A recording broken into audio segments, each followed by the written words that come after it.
दोस्तों नमस्कार, सुरेश कुमार इसके चैनल पर एक बार फिर से स्वागत है आप लोगों को।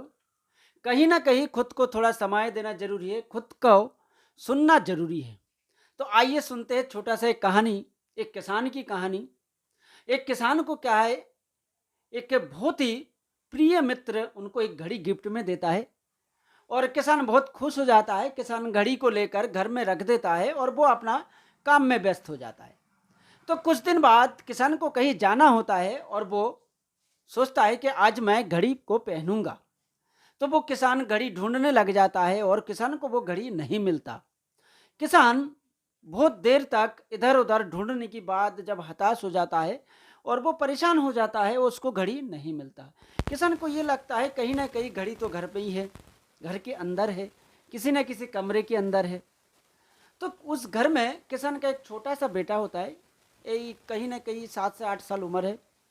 और उसके बेटे की कुछ दोस्त उसके घर में खेलने के लिए आते हैं।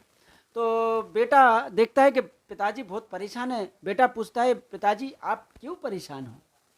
तो बेटा बोलता है, पिताजी बोलता है कि बेटा मैं घड़ी ढूंढ रहा हूँ, वो जो मेरे प्रिय मित्र ने मुझे घड़ी दिया था, मैं वो घड़ी ढूंढ रहा हूँ।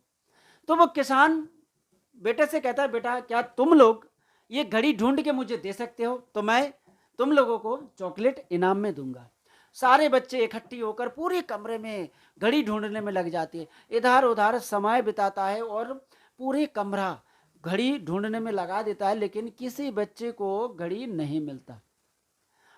अफरोज थोड़ी देर बाद किसान को ये लगता है शायद मेरा घड़ी अब गुम हो गया, मुझे वो घड़ी नहीं मिलेगा और मैं क्या करूं, मुझे बहुत ही खराब लग रहा है।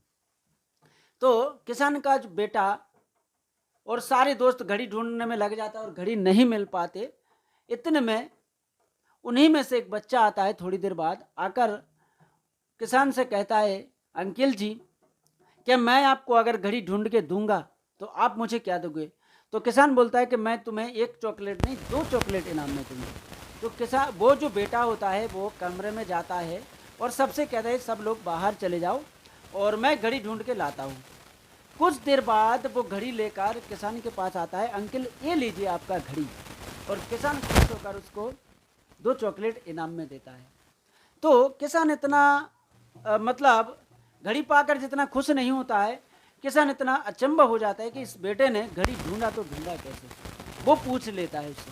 तो जैसे ही उनसे पूछते हैं तो वो बताता है, देखिए अंकल जब मैं कमरे के अंदर गया उस कमरे में कोई नहीं था, कमरा बिल्कुल सुनसान था, आवाज़ नहीं आ रहा था, मैं अपने आप को समय दे रहा था, मैं एक मन से खुद को सुन रहा था और उस कमरे की जो एक्टिविटी था वो सुन रहा था। तो जैसे ही वो सुन रहा था तो उस समय घड़ी की जो आवाज़ होती है वो टिक टिक टिक टिक करके उस बच्चे की कान में जा रहा था। और बच्चे ने देखा कि अलमारी के पीछे घड़ी पड़ा है और मैं घड़ी लेकर आपको दे दिया। तो दोस्तों कभी कभी ऐसा होता है कि हम और आप अपनी जीवन शैली में इतना व्यस्त हो जाते हैं, इतना कर्म में व्यस्त हो जाते हैं, इतना काम में व्यस्त हो जाते हैं कि खुद को समय नहीं दे पाते।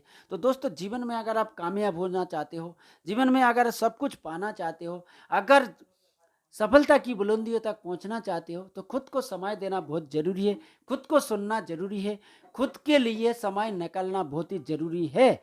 कभी कभी ऐसा लगता है कि मैं बहुत कुछ कर रहा हूँ, इतना सारा मेहनत कर रहा हूँ, लेकिन मुझे सफलता नहीं मिल पा रहा है।